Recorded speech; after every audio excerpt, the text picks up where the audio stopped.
마태복음 14장 29절에서 33절까지. 사실 오늘 제가 전체를 읽고 싶었는데요, 그냥 29절부터 읽도록 하겠습니다. 자, 오늘은 나누어서 읽어보시죠. 오라 하시니 베드로가 배에서 내려 물 위로 걸어서 예수께로 가되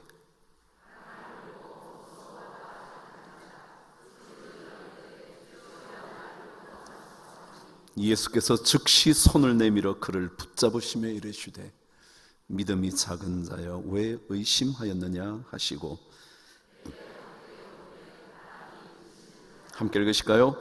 배에 있는 사람들이 예수께 절하며 이르되 진실로 하나님의 아들이로소이다 하더라. 아멘.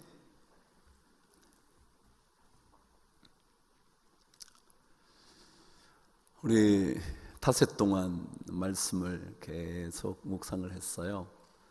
혹시 이렇게 되돌아갈 테니까 여러분의 생각들을, 기억들을 이렇게 한번 되돌려 보시죠.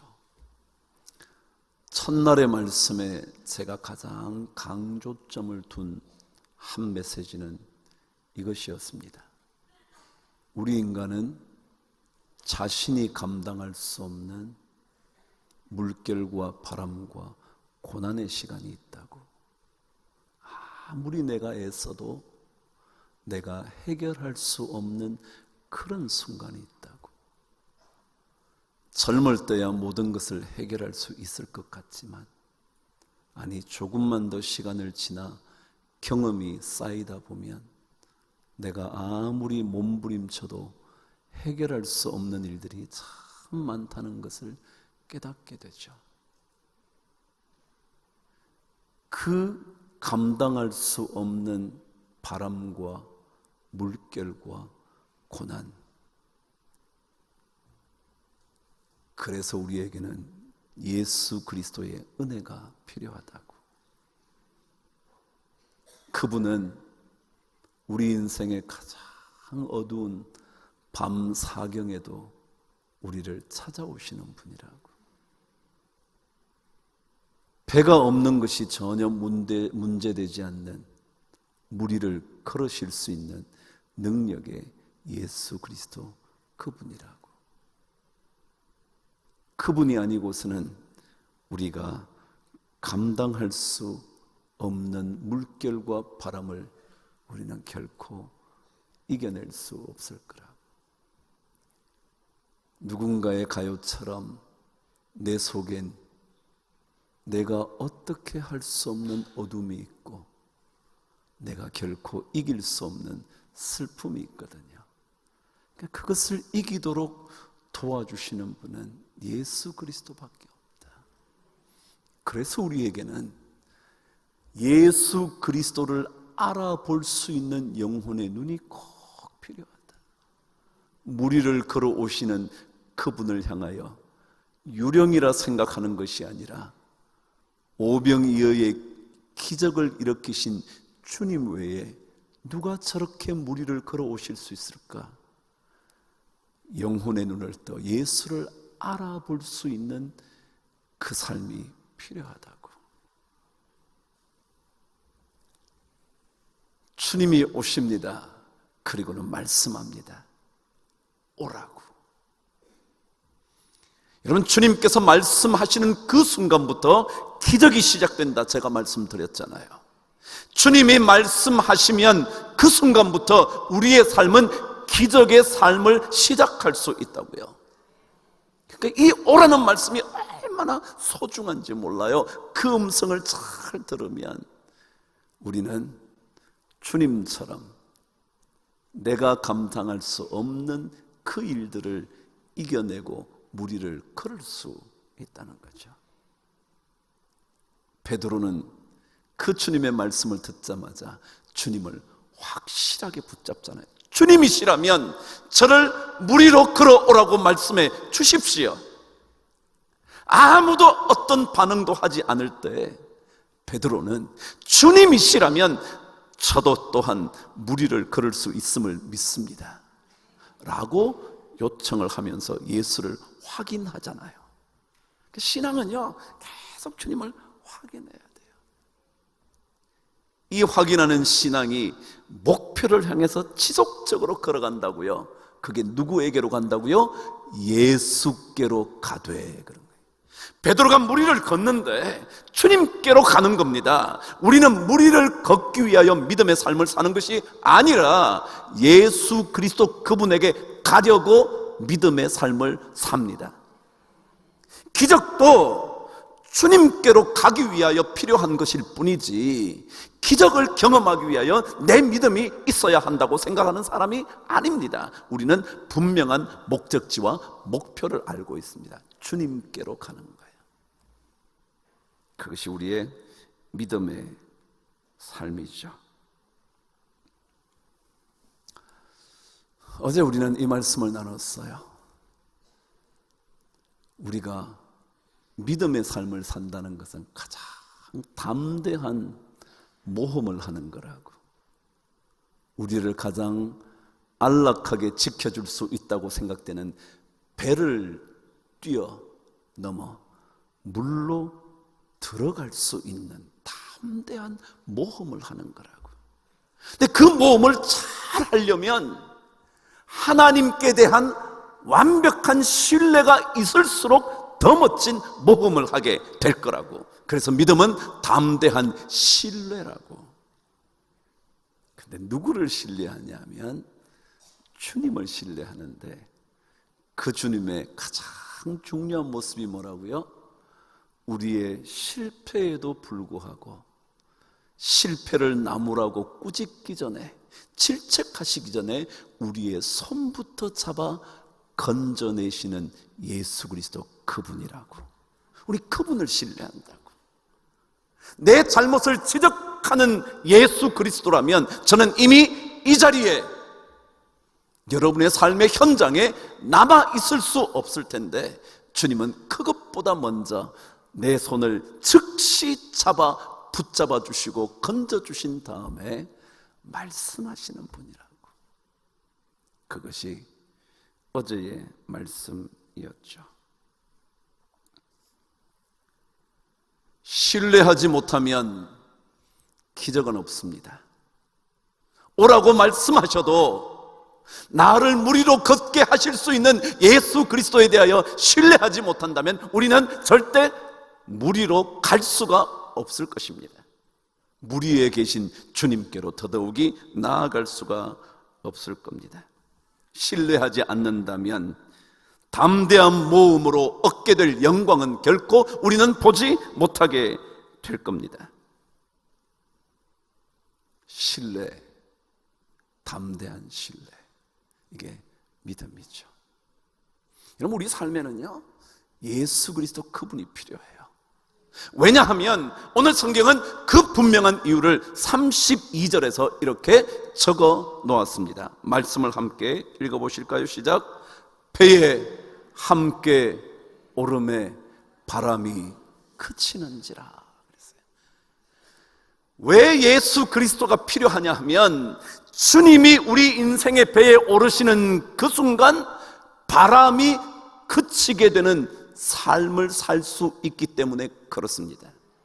주님이 내 인생의 배에 오셔야만 바람이 잔잔해집니다.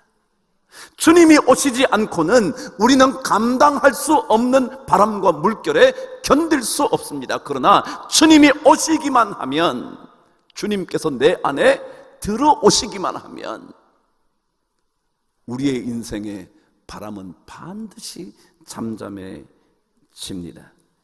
그래서 우리는 주님을 맞아야 합니다. 주님을 영접해야 합니다.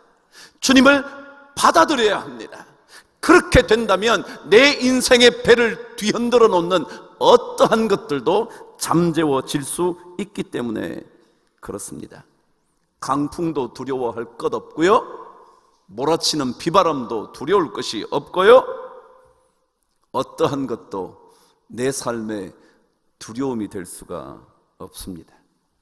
주님은요, 바람을 향하여 잠잠하라 말씀하지 않으셔도 바람을 잠재울 수 있습니다. 그래서 주님이 우리 삶에 들어오십니다. 우리 삶에.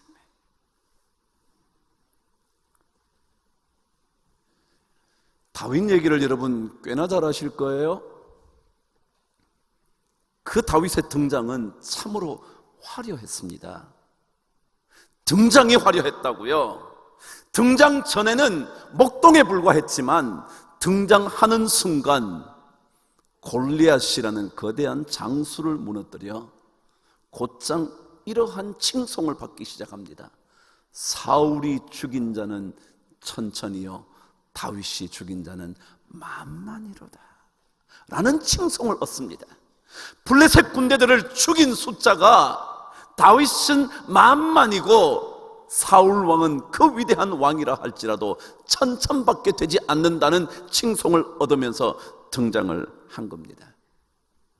당연히 사울의 딸 미갈까지 아내로 얻을 수 있는 영예를 누립니다.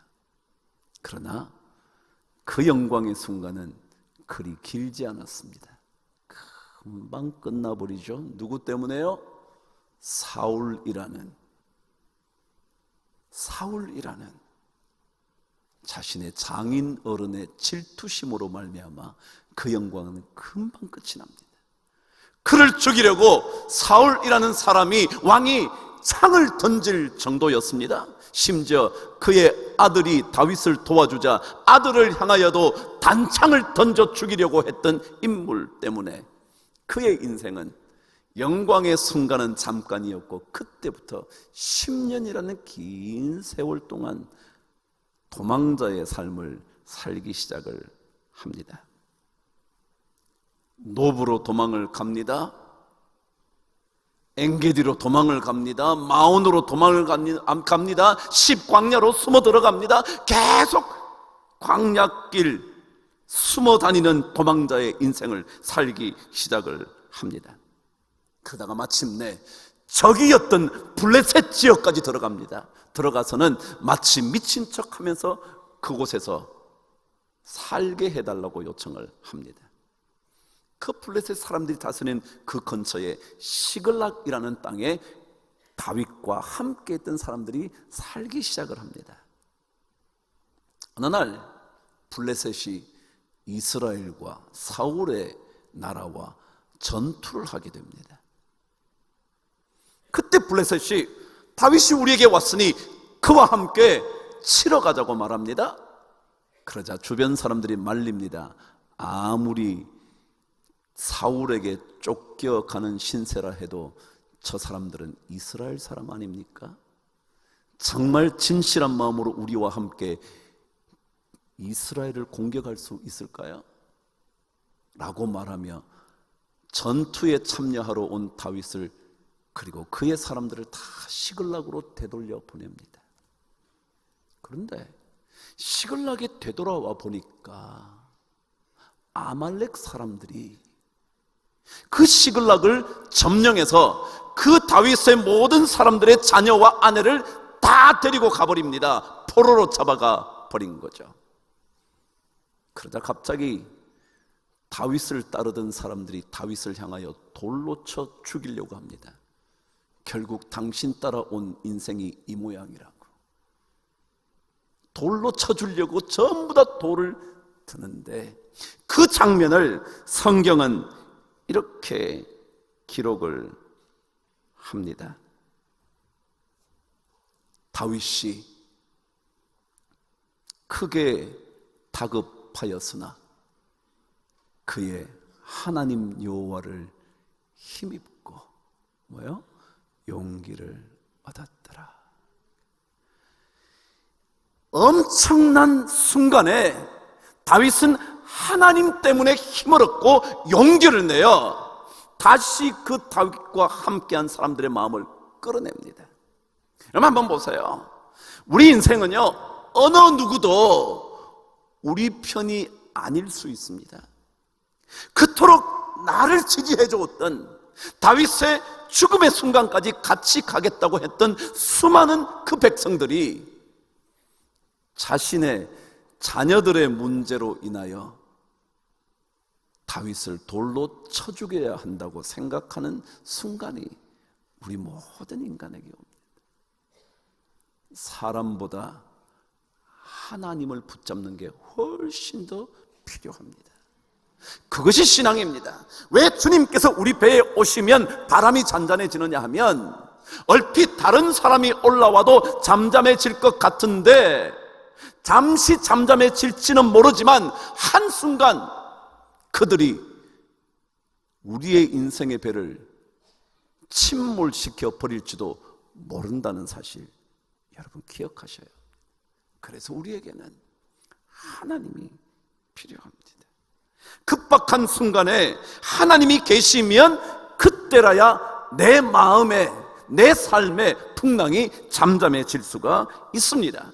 그때라야만 우리는 용기를 내어 다시 살아갈 수가 있습니다. 여러분, 이런 찬송 불러보시지 않으셨나요? 찬송가 288장인데 그 찬송의 3절이 이렇습니다. 주님 안에 기쁨을 누림으로 내 마음의 풍랑이 잔잔해진다. 주 안에 기쁨 누린다는 게 뭐예요? 주님이 나와 함께 하신다. 배에 함께 오르사, 뭐라고요? 바람이 그치는지라. 뭐예요? 주님 안에 주님이 나와 함께 계심으로 마음의 풍랑이 잔잔하니 세상과 나는 간 곳 없고 구속한 주만 보이도다. 세상이요? 언제 어떻게 바뀔지 모르는 그 세상이요? 풍랑이 많은 그 세상이요? 나요? 조금만 바람 불어도 그 풍랑으로 인하여 근심하는 나요? 그건 다 간 곳 없고요, 뭐요? 구원하시는 예수 그리스도만 보이도다. 이런 고백이에요. 여러분 한번 불러보세요. 3절은 주 안의 풍랑, 주 안의 기쁨 누림으로, 주 안의 기쁨 누림으로 마음의 풍랑이 잔잔하니 세상과 나는 간 곳 없고 구속한 주만 보이도. 다시 한번 주 안의 기쁨 누림으로, 주 안의 기쁨 누림으로 마음의 풍랑이 잔잔하니 세상과 나는 간 곳 없고 구원한 주만 보이도. 이것이 나의 간증이요, 이것이 나의 찬송일세. 나 사는 동안 끊임없이 구주를 찬송하리로. 이것이 나의 간증이요, 이것이 나의 찬송일세. 나 사는 동안 끊임없이 구주를 찬송하리로. 구주를 찬송, 구주를 찬송, 구주를 찬송, 구주를 찬송하리로다.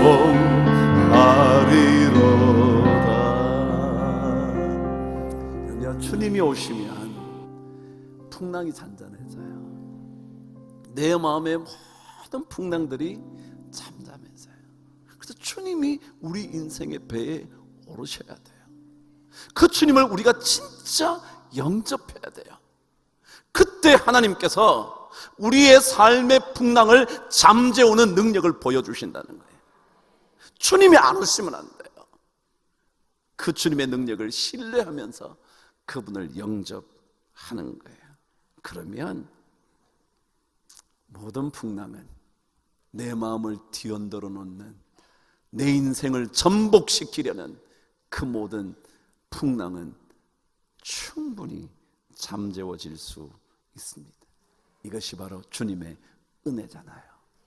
이 은혜에 우리가 지속적으로 머무르려면, 오늘 말씀 주제처럼 은혜의 강가에 지속적으로 머물려면 어떻게 해야 되나? 오늘 그게 이 말씀 전체의 결론입니다.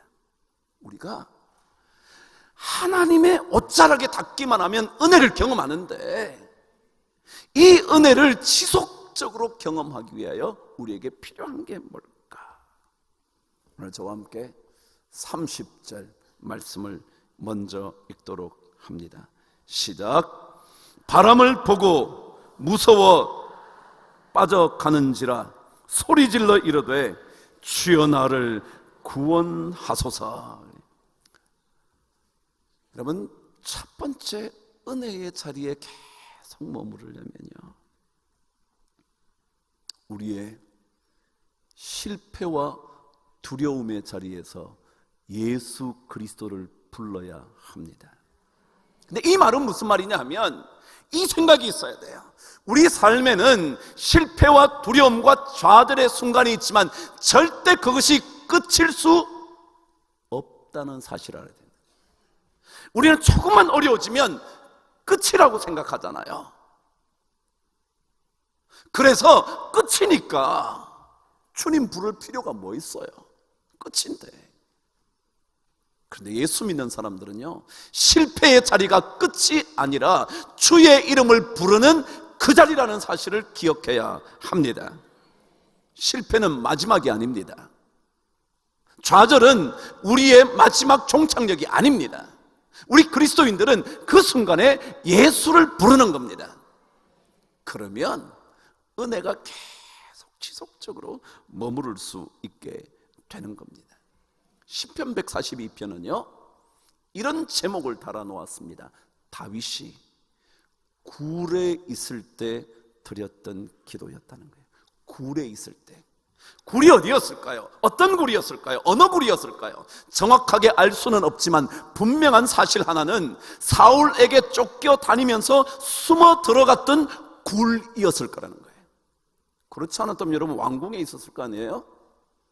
왕궁 시대가 아닐 때는요 전부 다 도망다니는 시대였잖아요. 그 시대의 굴은 분명히 사울의 죽임의 칼날을 피해서 숨어들어 있었던 굴이었어요. 거기에서 다윗이 어떤 시, 어떤 기도, 어떤 노래를 불렀는지 시편 142편은 이렇게 기록하고 있어요. 제가 읽어볼 테니까 한번 들어보세요. 내가 소리내어 여호와께 부르짖으며 소리내어 여호와께 간구하는도다. 굴에 있어요. 숨어 들어갔어요. 나를 잡으러 오는 사울의 1000명도 넘는 군대들 때문에 어쩔 수 없이 그는 끊임없이 이 굴 저 굴을 돌아다니면서 숨어 지냅니다. 조금만 숨어 있으면 또 누군가 고자질합니다. 알려줍니다. 탄로가 납니다. 또 찾아오기 전에 다른 굴로 도망을 갑니다. 그 신세에 그가 내가 소리내어 여호와께 부르짖었다는 거예요. 뭐라고 부르짖느냐 하면 내 영이 내 속에서 상할 때에도 주께서 내 길을 하셨나이다. 이렇게 부르짖어요. 주님께서 내 영이 내 속에서 상하는 그때, 어떻게 해야 될지 모르는 그때 주님은 다 알고 계신다는 거예요. 그러니 알고 계시니까 그분에게 뭐 해야죠? 부르짖어야죠. 사정을 모르는 사람한테 아무리 예배해야 뭔 일인데, 왜 그러는데 그럴 거 아니에요? 근데 주님은 내 속에 내 영이 얼마나 상처 입었는지를 다 알고 주님이 이미 내가 가야 할 길까지 알고 계시는 분이니까 그분께 뭐 해야 돼요? 우리는 부르짖는다는 거예요. 4절과 5절은 이렇게 기록합니다. 오른쪽을 살펴보소서. 나를 아는 이도 없고 나의 피난처도 없고 내 영혼을 돌보는 이도 없습니다. 이게 뭐예요? 제가 얘기했지. 왜 예수님이 우리에게 필요하냐면, 왜 예수님이 우리 인생에 와야 되느냐면, 오른쪽을 봐도 나를 도와주는 사람이 없는 거야. 있는 줄 알았는데 잘 될 때는 있어요. 돈 좀 벌 때는 주변에 사람이 많아요. 근데 자꾸 없어지는 거예요. 오른편을 봐도 사람이 없고요, 나를 아는 사람도 없대요. 그럴 리가 있겠어요? 다윗을 왜 모르겠어요? 그런데 어려운 시간이 되면 전부 다 모른다는 거예요. 나 저 사람 잘 몰라, 저 사람 잘 몰라. 제가 진짜 그런 경험했거든요. 저하고 얼마나 가까웠는데요, 그 사람이 우리 교회 멤버 누구 하나랑 알게 됐나 봐요. 근데 그 사람의 도움이 필요했나 보죠. 얘기를 했더니, 물었대요. 황 목사 아냐고. 그랬더니 자기는 잘 모르는데 개인적으로 안 가깝대. 여러분, 그 사람이 얼마나 가까우냐 하면요, 말하면 놀랄 정도예요. 내가 그 사람 개인이 있어서 말을 못해서 그렇지, 우리 교회도 몇 번 왔어요. 막 몇 번 왔어. 근데 모른대. 여러분, 잘 모르는데 개인적으로. 여러분, 다윗의 고백이 이런 거예요. 오른편을 보십시오. 나를 아는 이가 없다는 거예요. 세상 사람 다 그런 거예요. 그래서 누가 필요해요? 하나님 필요해요.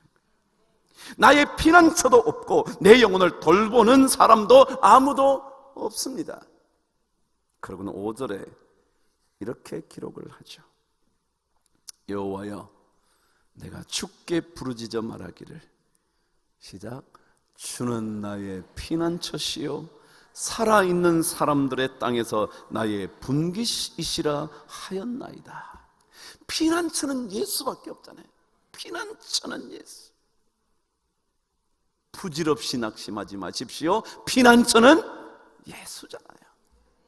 살아있는 자들의 땅에서 나의 분기시라. 이 말이 뭐냐면, 자기는 만일 주님이 없으면 자기는 죽은 사람이나 다름없다는 거예요. 남들은 다 살아있는데 자기는 죽은 사람이나 다름없대요. 그래서 살아있는 사람들의 땅에서 주님이 나의 분깃이 되어주지 않으면 나는 살 수가 없다, 그 얘기예요. 그러면 하나님 없으면 안 돼요. 특별히 하나님 믿는 사람은 그 마음 놓치면 안 돼요. 전 세상 사람은 모르겠고요, 그러나 예수 믿는 사람이라면 여호와 하나님이 나의 피난처시요 살아있는 자들의 땅에서 나의 분깃입니다라고 고백할 수 있어야 돼요.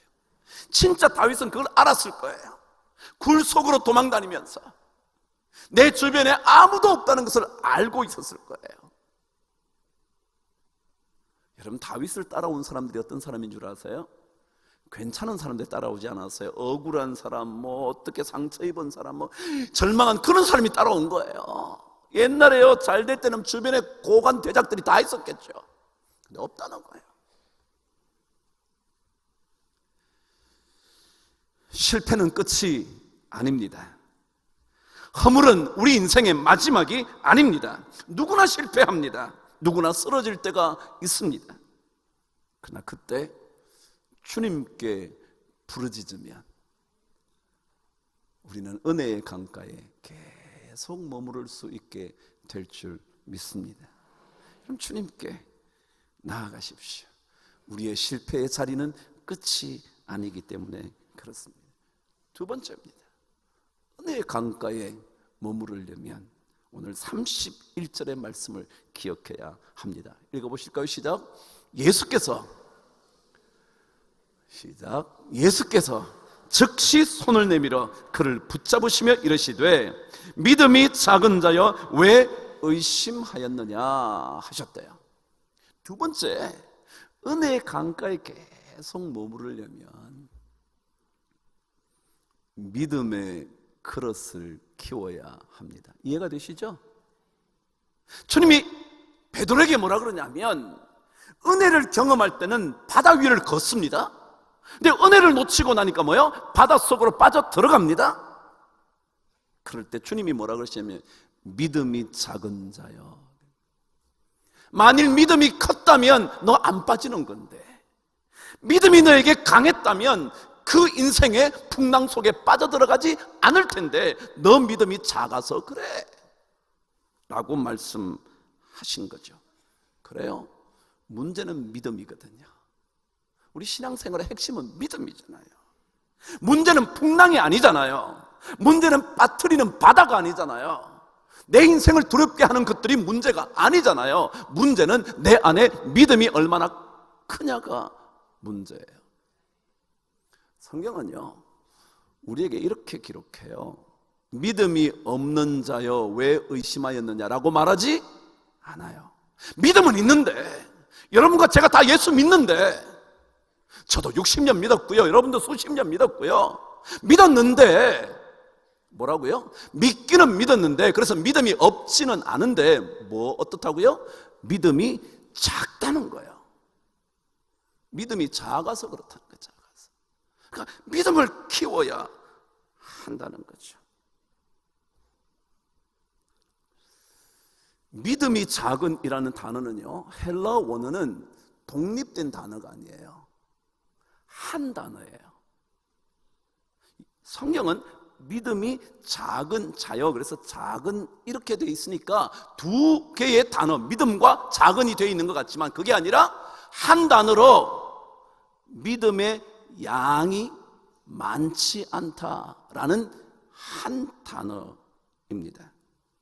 다시 말하면 하나님께 대한 더 강력한 신뢰가 없기 때문에 그는 빠져들어가기 시작한다는 겁니다.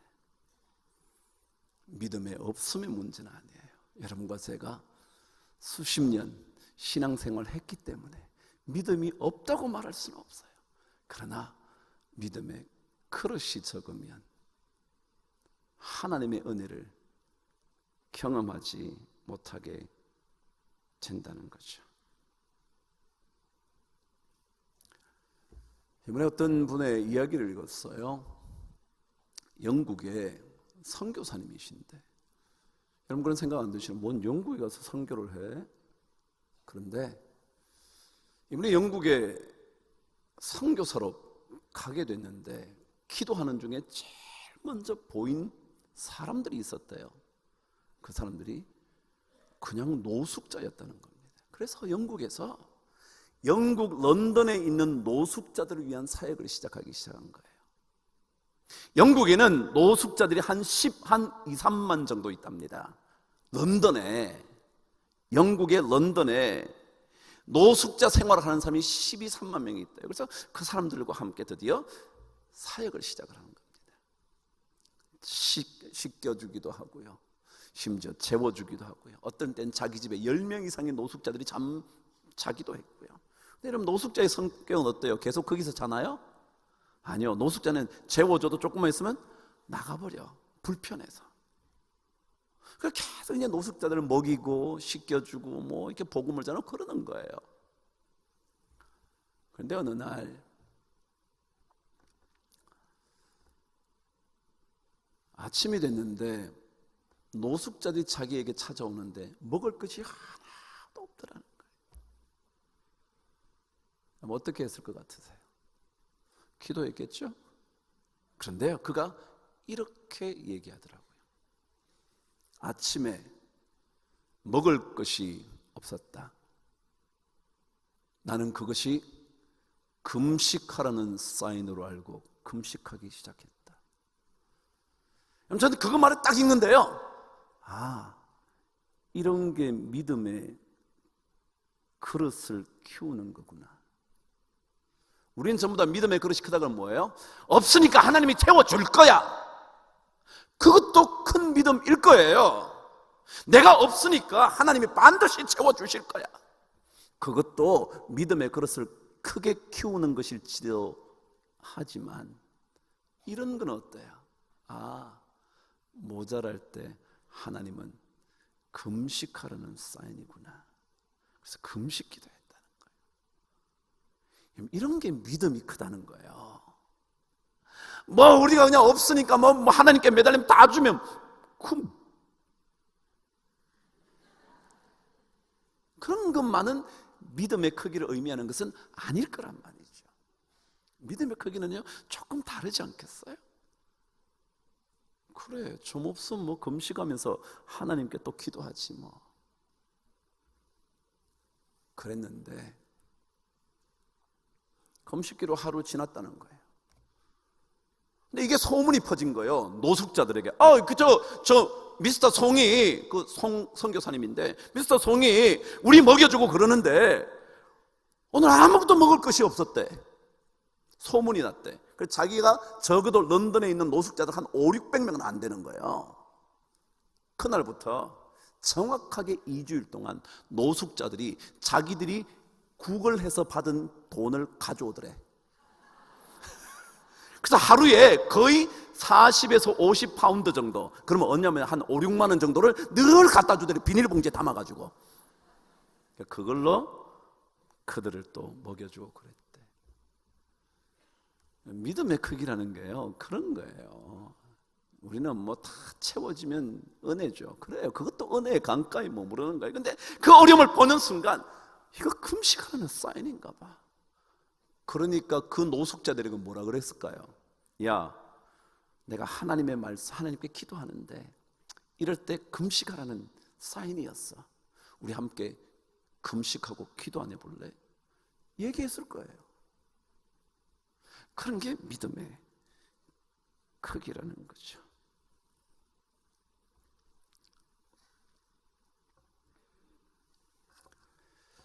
설교를 다 마쳤어요. 준비를 다 마쳤더니 이제 다 끝냈는데 그렇게 계속 이렇게 묵상하면서 책을 읽다 보니까 한 사람 이야기가 더 눈에 띈 겁니다.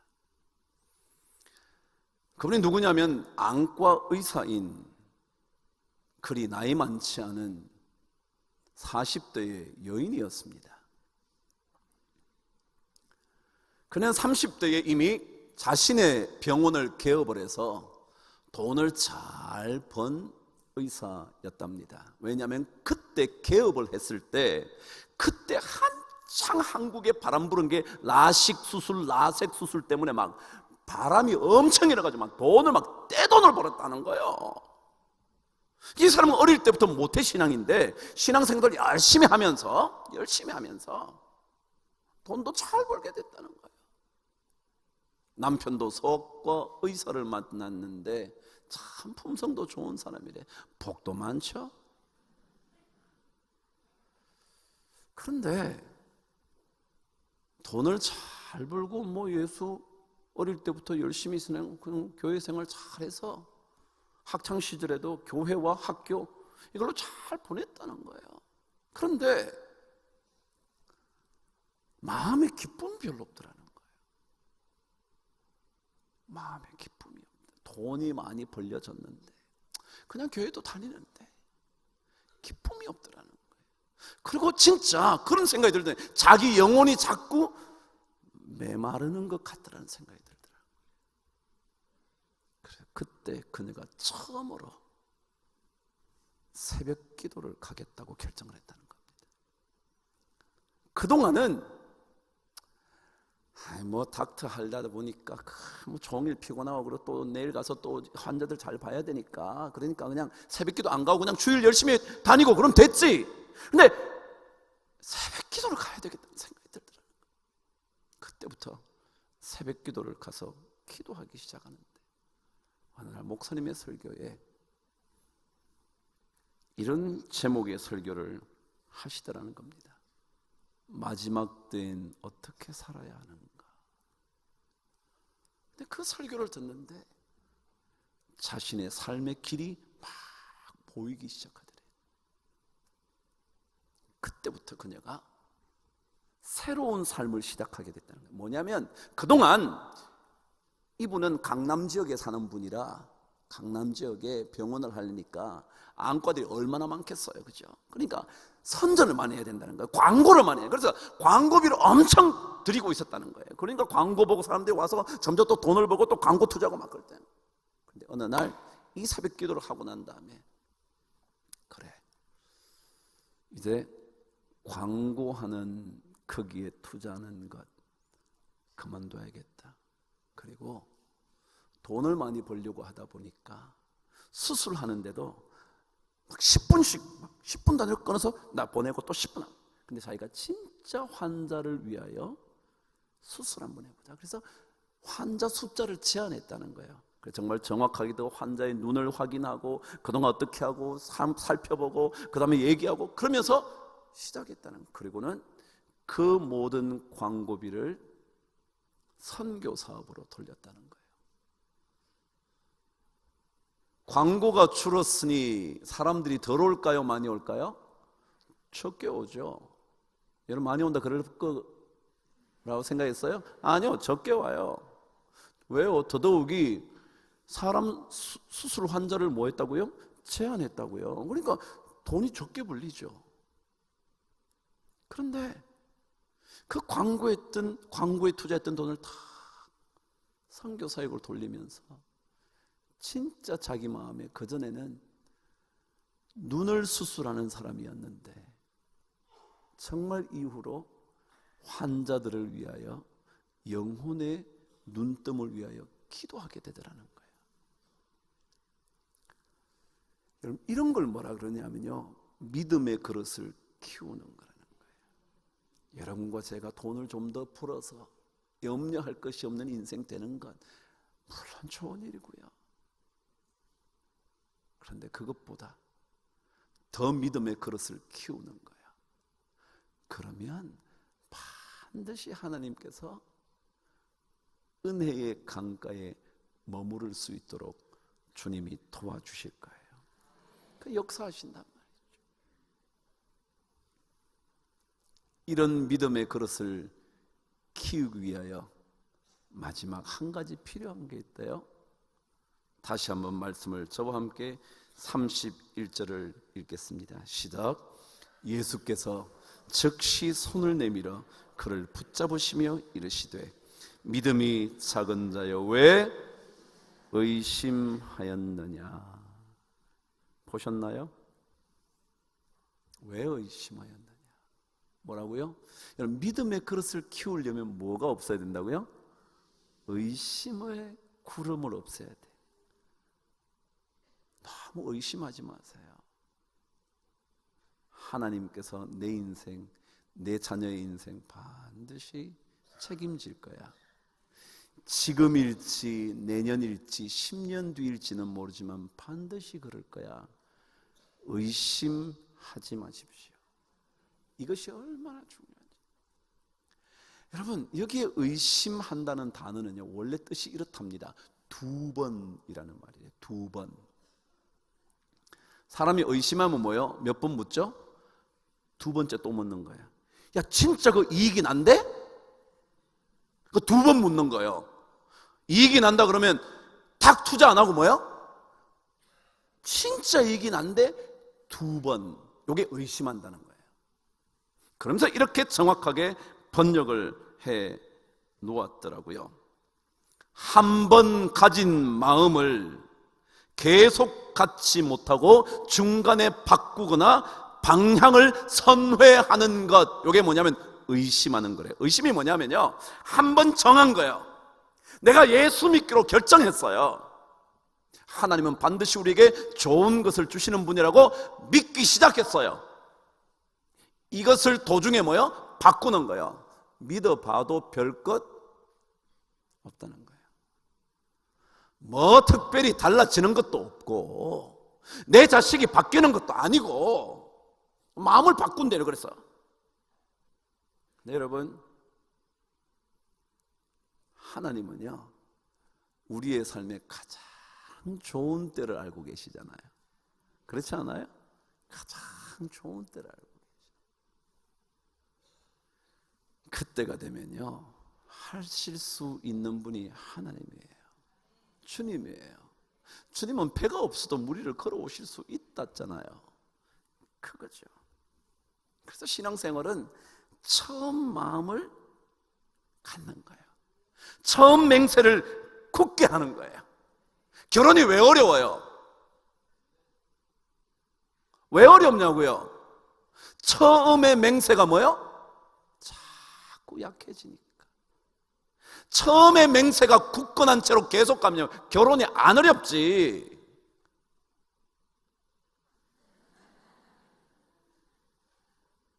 근데 자꾸 마음이 바뀌는 거야. 내가 그때 저 사람하고, 내가 그때 우리 엄마 말 들을걸. 내가 그때 그 남자하고 계속 만났어야 했는데. 그러는 거예요. 마음이 자꾸만 바뀌는 거예요. 그게 의심하는 거라고요. 그리고 우리가 전부 다 이유를 대잖아요. 내가 이렇게 하는 것도 다 이유가 있어. 그 정당화하잖아요. 이러저러 해서 내가 이럴 수밖에 없었어. 그리고 저 사람 때문에 그랬어. 남 핑계를 계속 대면서 우리는 의심하잖아요. 이 의심에 대하여 가장 정확하게 설명해 준 말씀이 야고보서 1장의 말씀이거든요. 그 말씀 저와 함께 읽어보시죠. 6절에서 8절까지 말씀인데 저와 한번 읽어보시도록 하죠. 나올 거예요. 시작. 오직 믿음으로 구하고 조금도 의심하지 말라. 의심하는 자는 마치 바람에 밀려 요동하는 바다 물결 같으니 이런 사람은 무엇이든지 주께 얻기를 생각하지도 말라. 두 마음을 품어 모든 일에 정함이 없는 자로다. 여러분, 의심하면요, 그때부터 아예 한 가지 포기하셔야 돼요. 뭐냐면 주께 얻기를 생각하지도 말아야 돼요. 의심하는 순간 그때부터 여러분과 저는 주께서 주시는 은혜의 옷자락을 만질 수도 없다는 사실을 생각하셔야 돼요. 의심하지 말아요. 의심하는 자는 마치 바람에 밀려 요동하는 바다 물결 같대요. 바람이 불면 그때부터 바람에 밀려서요 꼼짝을 못하는 거예요. 예수 믿는 믿음은요 바람이 불어도 예수께 갈 수 있어요. 그렇죠? 베드로는요 바람이 부는데도 예수께 걸어갈 수 있었어요. 근데 바람이 세차게 불어오면, 의심하기 시작하면, 주님 말씀대로 믿음이 작은 자여 왜 의심하냐, 의심하기 시작하면 바람에 부딪혀서 빠져들어가는 거예요. 바다 물결 같아. 그런 사람은 두 마음을 품어 정함이 없는 자로다. 두 마음 맞죠? 아까 의심이 뭐라고 했어요? 두 개의 마음이에요. 첫 번째 마음이 아니라 바뀐 마음이에요. 설교를 마치죠. 1800년 말쯤에 우리나라에 처음으로 서양식 근대 병원이 생깁니다. 혹시 아시나요? 그게 광해원이라는 것이었죠. 광해원, 널리 은혜를 베푸는 병원, 광해원이었어요. 근데 곧장 이름을 바꿔요. 뭘로 바꾸냐면 재중원이라고요. 구제할 제자, 중, 무리중. 그래서 많은 사람들을 건져주는 병원, 그렇게 바꿨어요. 그 병원이 무슨 병원이에요? 세브란스라는 병원이잖아요. 그 병원이 그게 다 세브란스의 전신이 광해원, 재중원 그랬어요. 근데 이 병원이 생겼는데 그 병원이 생기고 방이 하나 붙은 거예요. 공고를 붙인 거죠. 근데 뭐라고 붙였냐면 너무 재밌게 붙였어요. 그냥 제가 재밌다는 표현이 뭐 웃기는 그게 아니고요. 이렇게 되어 있습니다. 현재 이곳에는, 이 재중원 병원에는 남녀가 머무를 수 있는 병실이 준비되어 있습니다. 그 다음 말인데요, 질병이 있는 자는 누구든지, 잘 들으세요, 의심하지 말고 내원하여 치료를 받으십시오. 뭐라고요? 질병이 있는 사람은 조금도 의심하지 말고 내원하여 치료를 받으십시오. 그럼 왜 거기다 의심하지 말라 그랬을까요? 왜냐하면 그때 당시 우리 조선인들이 서양 병원을 못 믿는 거예요. 심지어는 그때 막 어떤 소문이 들었냐면 서양인들이 애들을 잡아먹는다는 거예요. 데려가가지고 애들 잡아먹는데, 막 그런 소문이 들으니까 병원인데도 병원을 가지를 못해. 의심이 들기 시작하니까요, 불안해서 못 가는 거예요. 못 간 사람은 치료를 받았을까요? 못 받았을까요?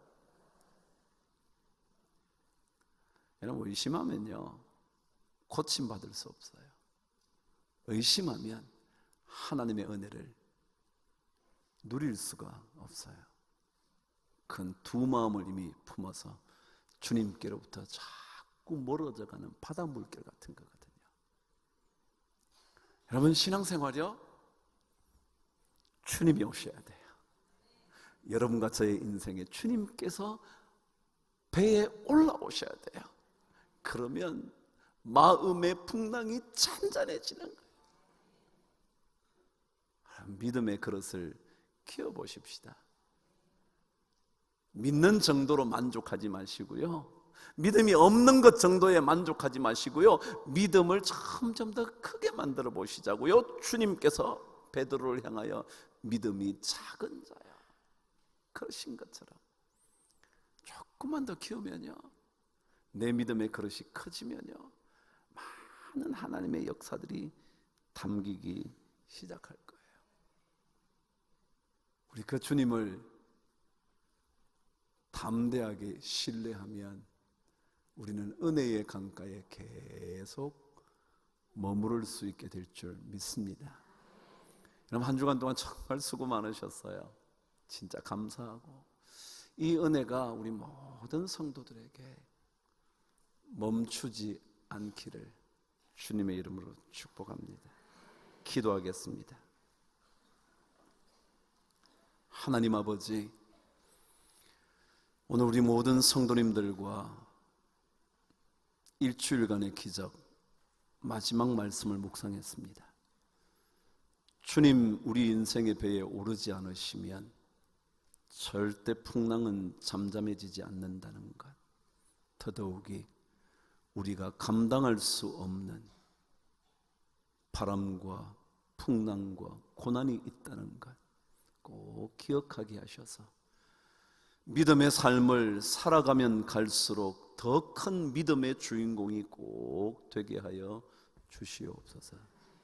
그래서 두 마음을 품지 말고 처음 가졌던 견고한 믿음의 고백이 지속되어 의심치 않음으로 주님께서 우리에게 주시는 것을 다 받아 누릴 수 있도록 도와주시옵소서. 정말 한 주간 동안 수고하며 주님 앞에 나왔습니다. 하나님께서 그들의 삶에 얼마나 엄청난 것을 주실런지 지금부터 모든 성도들이 꼭 경험할 수 있도록 축복하여 주시옵소서. 의심하지 말라. 두 마음을 품어 정함이 없는 자가 되지 않도록 주여 우리를 도와 주옵소서. 우리 주 예수 그리스도 이름으로 기도드리옵나이다. 아멘.